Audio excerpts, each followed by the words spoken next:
Saudara-saudara, kita maklum bahwa solat merupakan sarana yang paling efektif untuk mendekatkan manusia kepada Allah. Makin dekat manusia dengan Allah, makin tidak senang iblis dan setan. Karena itu segala macam cara mereka berusaha mengaduk-ngaduk solat kita. Dan sesungguhnya, jikalau kita mengerjakan solat, itu kan targetnya cuma dua. Pertama, agar solat kita itu sah. Yang kedua, agar solat kita itu qabul, yakni diterima oleh Allah. Kalau soal sah dan tidak, ukurannya gampang. Saya kalau ditanya orang, Pak, solat saya sah atau tidak? Saya bisa jawab. Saudara, solatnya syarat rukunnya cukup apa tidak? Cukup, sah. Itu kalau perkara sah. Tapi kalau sudah perkara qabul, Pak, solat saya diterima atau tidak oleh Allah? Ini saya tidak bisa jawab. Kenapa? Soal qabul mencakup masalah batin. Cuma ukuran logikanya, kalau syarat rukun cukup, insya Allah qabul.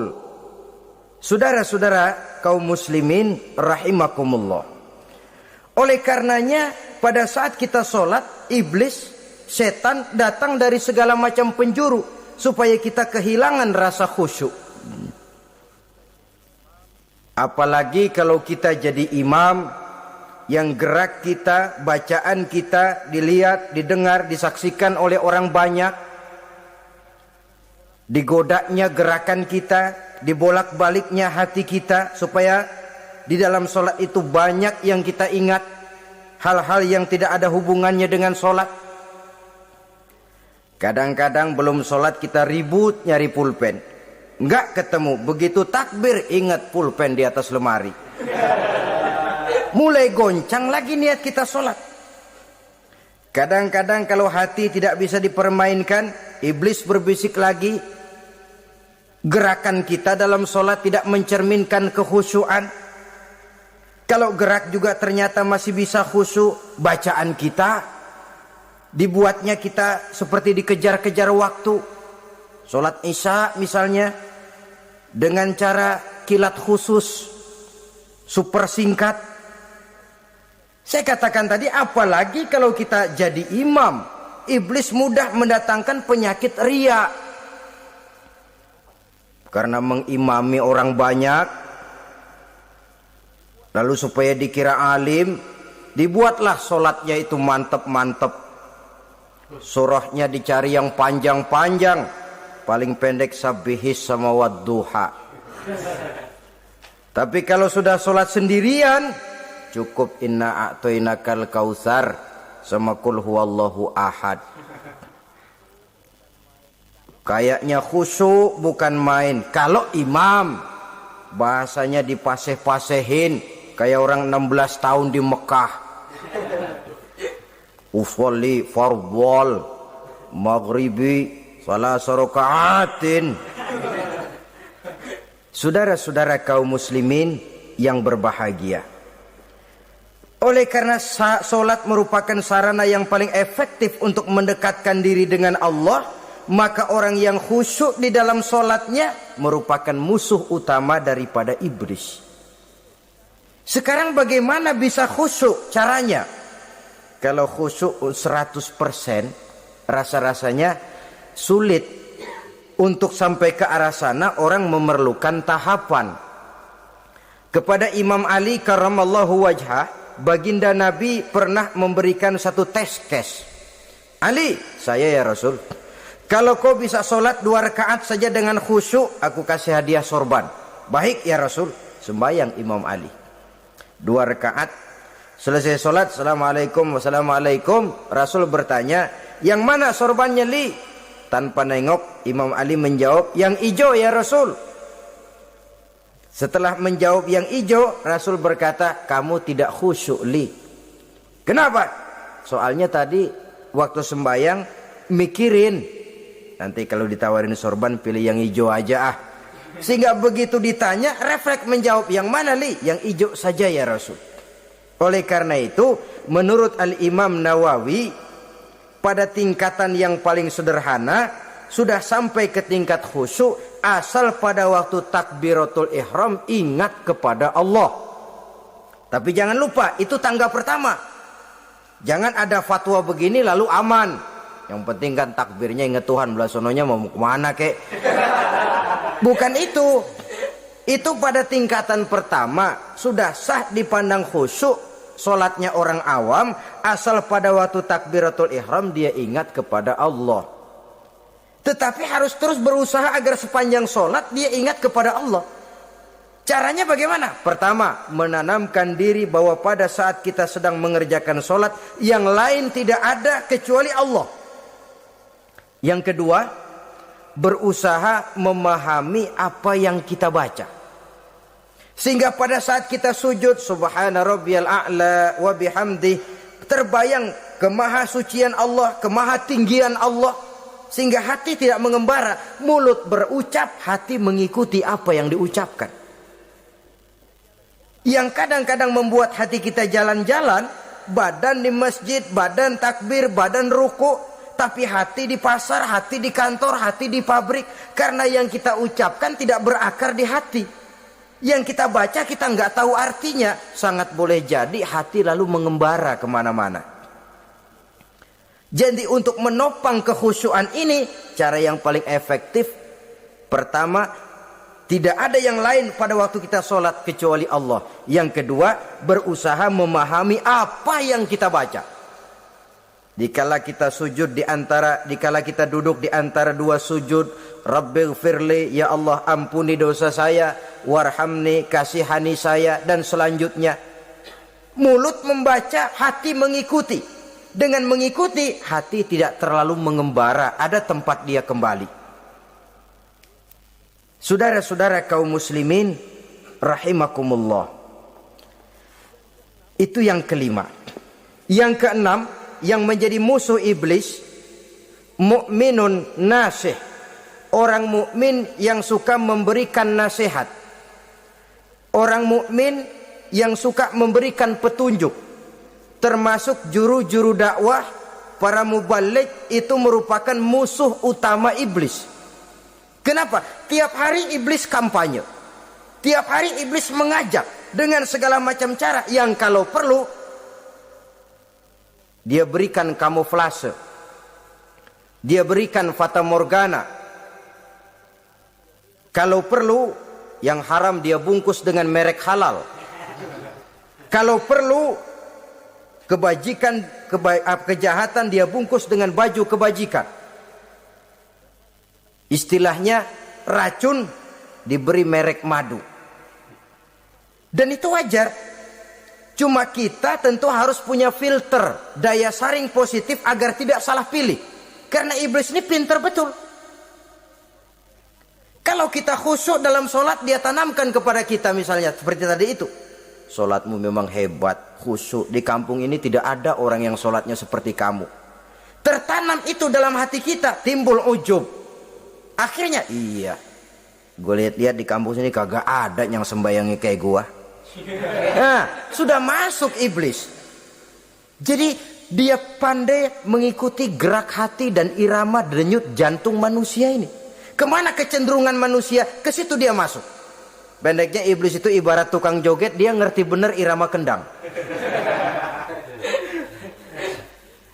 Saudara-saudara kaum muslimin rahimakumullah. Termasuk juru-juru dakwah, para mubaligh, orang yang suka memberikan nasihat ini. Mereka memberikan filter kepada umat, kepada jamaah, jangan sampai salah pilih. Dan iblis menyesatkan kita supaya kita salah pilih. Satu contoh ringan. Kalau di depan saudara ada dua buah gelas, yang segelas isinya jamu, yang segelas sirup. Kira-kira saudara minum yang mana? Jamu. Jamu apa sirup? Jamu. Sirup apa jamu? Orang yang pikirannya panjang, dia pasti minum jamu. Pahit memang, getir memang, tapi besok badan sehat, tenaga kuat, gairah kerja ada, kreativitas timbul, semangat menghadapi kehidupan tumbuh. Orang mukmin orang yang berpandangan jauh ke depan. Pandangannya panjang. Panjang kemana? Tidak cuma ke dunia, sampai juga dia memandang ke alam barzakh, ke akhirat. Sholat itu jamu, pahit. Ngaji, hadir di majelis taklim itu jamu, pahit. Sedekah, jamu, pahit. Mengeluarkan uang untuk kepentingan orang lain. Enak aja minta sumbangan, datang-datang yang nyari peres keringat banding tulang gue, lu datang-datang mau minta. Yang enak ngumpulin harta lalu bakhil bin pelit alias medit. Itu jamu.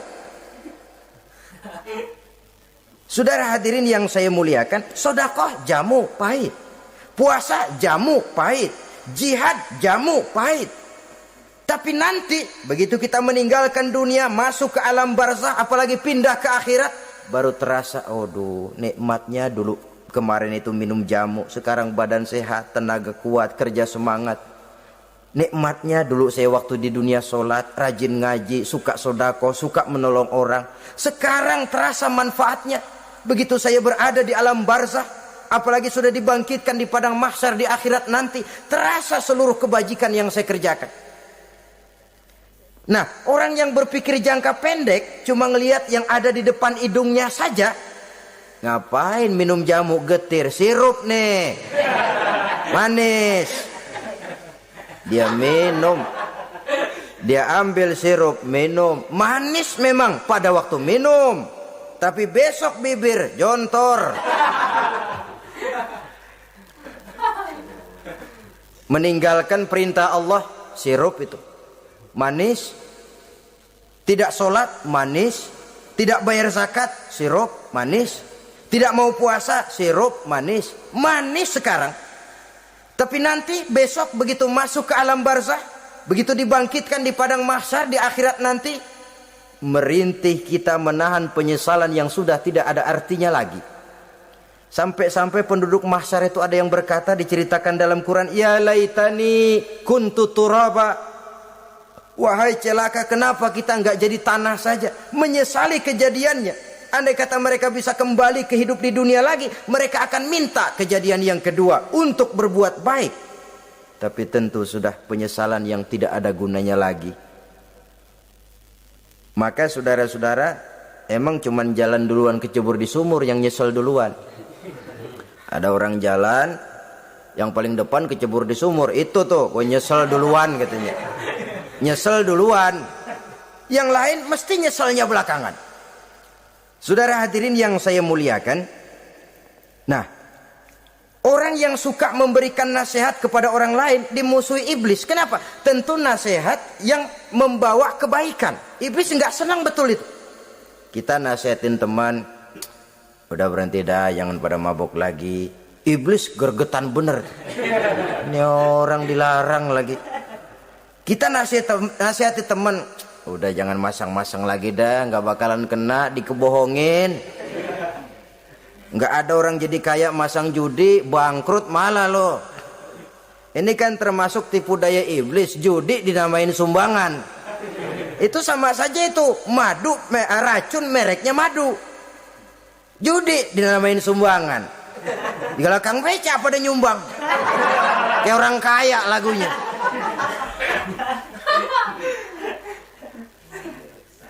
Saudara-saudara kaum muslimin rahimakumullah, adalah kewajiban kita memang untuk tawasau bil haq, saling nasihat menasihati. Setiap kita juru dakwah, setiap kita wajib menyampaikan apa yang sudah kita tahu kepada orang yang belum atau kurang tahu. Saudara yang bisa bismillah wajib mendakwahkan bismillah itu kepada orang yang belum tahu bismillah. Saudara bisa Fatihah harus menyampaikan itu kepada orang yang belum bisa Fatihah. Persetan dengan orang lain. Apalagi yang cuma kerjanya ngeritik saja, lu baru bisa Fatihah doang udah ngajar. Biar aja yang diajarin gak bisa Fatihah kok. Apa masalahnya pemerataan di bidang keilmuan? Sebab memang biasa penonton itu selalu lebih pandai menilai, kayaknya lebih pintar dari yang main. Sama saja orang nonton bola ngomel melulu, padahal dia sendiri belum tentu bisa main. Dengerin orang pidato pun begitu. Monten bisa. Wah, kalau dia yang pidato 1 jam kayak semenit. Tapi kalau si Ano tuh kita udah pegel belum juga mau berhenti. Monten bisa. Coba dia suruh pidato udah 1/4 jam masih ama ba'du. Apa mau dibilang ama ba'du?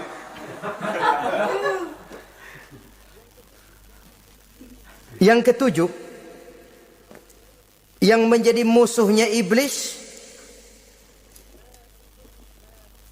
taibun sabitun ala taubatihi, orang yang bertaubat dan tetap di atas taubatnya.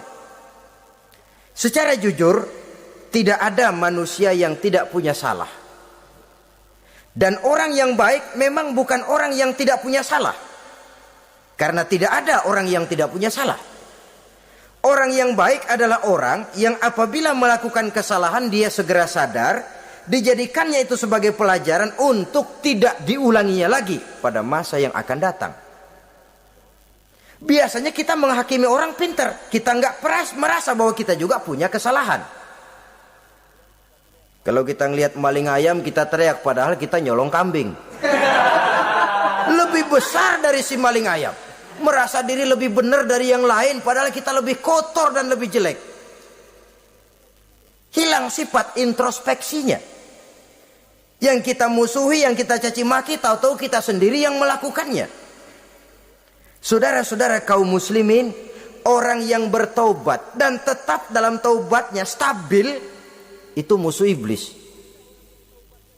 Apa ada orang yang taubatnya nggak tetap? Ada. Yang istilah kita taubat sambal namanya. Kalau dia makan sambal kepedesan, taubat makan sambal. Besok mau makan kagak ada sambal, ngomel. Mana sambal? Kemarin udah taubat, sekarang mana sambal? Ini taubat yang namanya taubat sambal.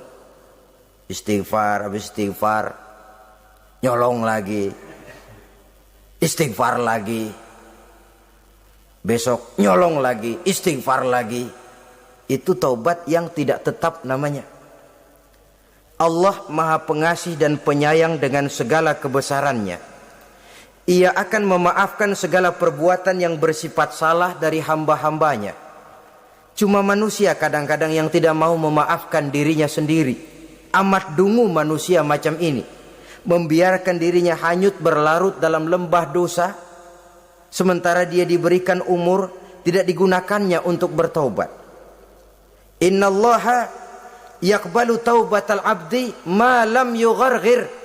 Allah senantiasa akan menerima taubat seorang hamba sepanjang nafasnya belum sampai di tenggorokan. Kalau nafas sudah sampai di tenggorokan baru berniat taubat, kasib terlambat. Kayak Fir'aun. Fir'aun itu begitu ditenggelamkan di lautan merah, udah cengap-cengap mau mampus, baru ngomong dalam sekaratnya, amantu bi Rabbi Musa wa Harun. Kalau begini mah saya juga percaya sama Tuhannya Musa. Udah sekarat baru mau taubat, malaikat maut gemes banget, dilelepin mati.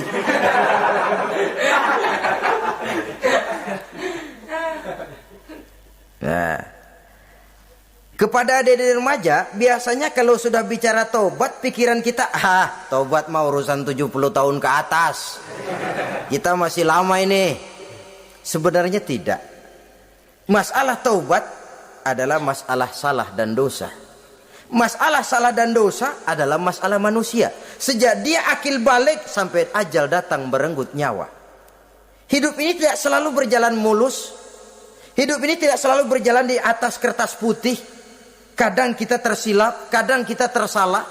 Kadang situasi dan kondisi menyebabkan kita berbuat lain dari yang seharusnya. Itu kehidupan. Silih berganti. Oleh karenanya pesan Nabi, wa'at bi'is sayyi'atal hasanah. Perbuatan salah ikuti dengan kebajikan. Dosa iringi dengan taubat. Jangan nunggu, saya untuk taubat takut nanti bikin lagi. Nah, ini namanya punya harapan mau bikin lagi. Nanti aja dah kalau tua-tuaan. Saudara, kalau dosa itu ditumpuk, itu sama saja kotoran yang menodai hati. Kalau kotoran nggak rajin kita bersihin, dia akan berkarat. Dan kalau sudah berkarat, sudah sulit untuk dibersihkan. Itu makna ungkapan Imamul Ghazali, hati manusia sebening kaca. Lapisan dosa yang dia kerjakan adalah debu yang menutupi jernihnya kaca. Orang yang bersih dari dosa, dekat dengan Allah, hatinya jernih seperti kaca. Dari hati yang jernih, radarnya kontak kepada Allah. Sinyalnya nyambung channelnya itu. Getarannya hebat. Wajar kalau lalu dia bisa tahu apa yang besok akan terjadi. Diberitahu oleh Allah. Yang namanya ilmu laduni itu. Ilmu yang ditransfer langsung oleh Allah. Karena kebersihan hatinya. Mana ada orang gak belajar bisa pinter. Iya, kalau hatinya butek emang gak ada. Tapi kalau Allah mau berberangkat dari hati yang bersih, yang kontaknya nyambung kepada Allah, hati itu seperti kaca, kata Imam Ghazali. Dosa yang kita lakukan adalah debu.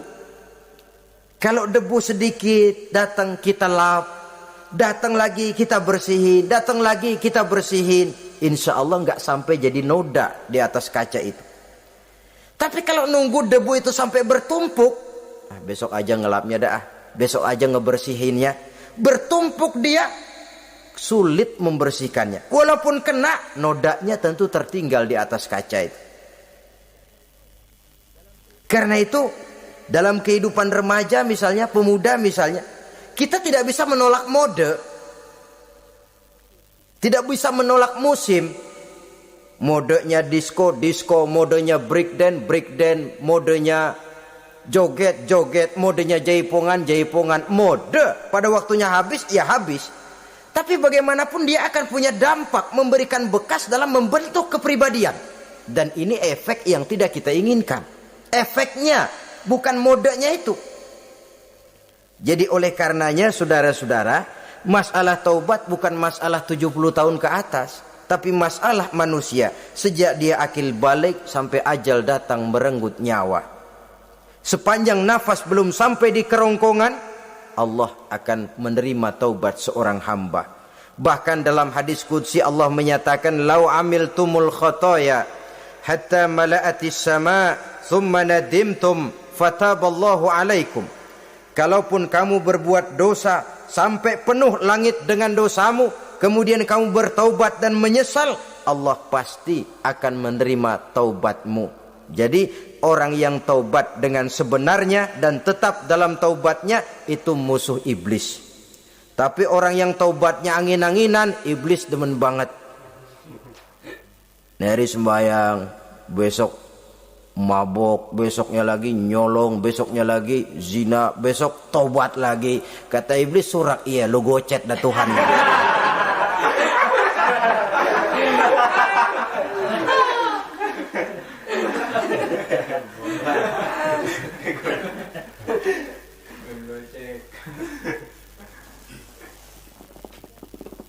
Selanjutnya yang ke-8, musuh iblis, musuh setan, mukminun yudawi mu'alat taharah. Orang mukmin yang membiasakan diri selalu dalam keadaan bersuci. Baik dari hadas kecil, lebih-lebih dari hadas besar. Wudu utamanya memang untuk sholat. Tapi membiasakan wudu dalam kehidupan sangat baik sekali. Mau ke kantor wudu dulu, mau ke pasar wudu dulu, mau ngajar wudu dulu. Apa sebabnya? Karena dalam keadaan suci, orang ada sikap memelihara kesuciannya. Kalau kita naik PPD pagi-pagi gelantungan, kalau punya wudu, hati-hati, kesenggol perempuan juga sayang sama wudu. Tapi kalau nggak punya wudu, jangan kesenggol, kita nyeruduk. Ada semacam sikap apik di dalam kehidupan ini.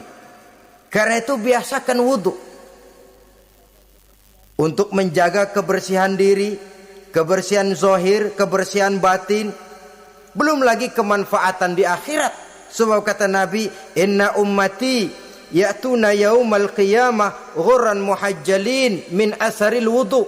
Umatku di akhirat nanti akan datang menghadap Allah dengan muka berseri-seri, bersinar-sinar dari sebab sering wudu. Sehingga tidak usah mengaku pun Rasul akan memanggil karena muka yang sering tersentuh air wudu ini.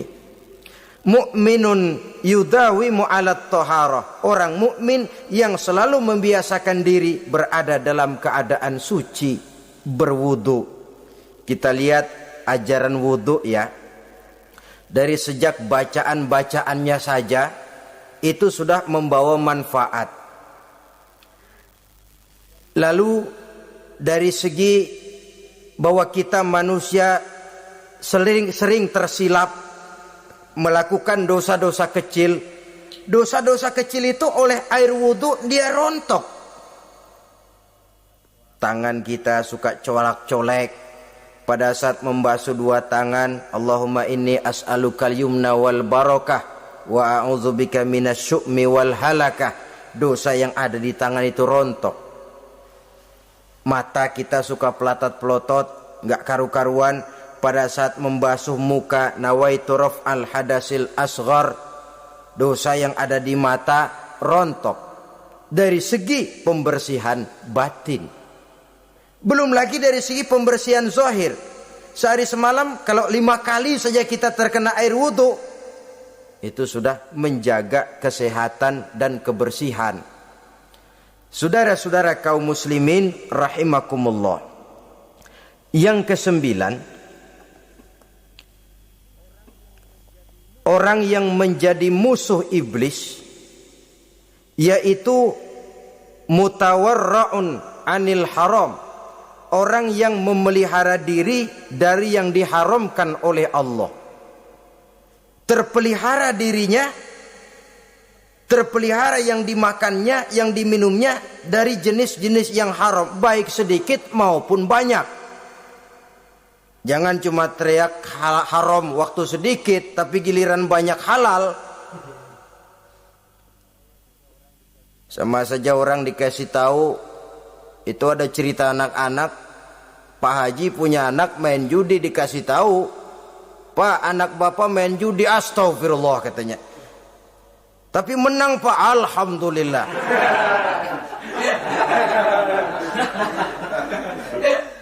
Ini kan sama saja, giliran sedikit dibilang haram karena dia nggak dapat jatah, begitu dapat banyak dan dia kecipratan jadi halal. Yang sedikit haram, banyaknya pun juga haram. Yang banyaknya haram, sedikitnya juga haram. Ada orang bilang minuman keras kalau nggak mabokkan nggak haram. Yang memabokkan banyaknya, sedikitnya tetap saja haram. Ma askaro kasiruhu faqaliluhu haramun. Apa yang banyak menyebabkan jadi mabuk, sedikitnya pun juga haram. Saudara-saudara kaum muslimin, yang ke-10 yang terakhir, musuh daripada iblis ialah mukminun rahimun, orang mukmin yang berhati pengasih, orang mukmin yang suka menyambung silaturahmi, orang mukmin yang tidak suka bertengkar, orang mukmin yang tidak suka marah-marahan. Kalaupun terpaksa marah, tidak lebih daripada 3 hari. Jadi boleh saja marah kalau alasannya tepat, tapi nggak lebih dari 3 hari. Kalau perlu bikin perjanjian, kita marah ya 3 hari. Itu limit. Tidak halal kata Nabi bagi seorang muslim menjauhi saudaranya lebih dari 3 hari. Tidak halal itu artinya haram. Kita ini kadang-kadang kalau sudah marahan sama tetangga kah, sama teman kah, kadang-kadang suka berlaku perpanjangan waktu. Tidak cukup perpanjangan waktu, ditambah lagi perpanjangan generasi. Enggak cukup kita yang marah, orang lain kita sundut-sundut supaya ngikut marah lagi. Marah pakai ngundang. Kayak mafia lagunya, udah dia marah, orang lain lagi disuruh marah. Saudara hadirin yang saya muliakan, mukmin yang punya sifat belas kasih, berhati jernih, itu musuh utama dari iblis. Tapi mukmin yang suka marah-marahan, tukang hasut dan tukang bakar, itu teman-teman iblis. Oleh karena itu, mudah-mudahan kita semua menjadi musuh iblis. Dan jangan menjadi musuh iblis. Jangan menjadi teman iblis. Sebab iblis sudah kadang memproklamirkan permusuhan. Sekali dia musuh kita, selamanya dia akan tetap menjadi musuh kita. Berusahalah untuk menjadi musuh iblis dan jangan sekali-kali toleransi. Jangan berusaha menjadi teman iblis. Inilah yang kita bicarakan pada pertemuan ini. Mudah-mudahan ada manfaatnya. Terima kasih atas segala perhatian. Mohon maaf atas segala kekurangan. Wassalamualaikum warahmatullahi wabarakatuh. Waalaikumsalam.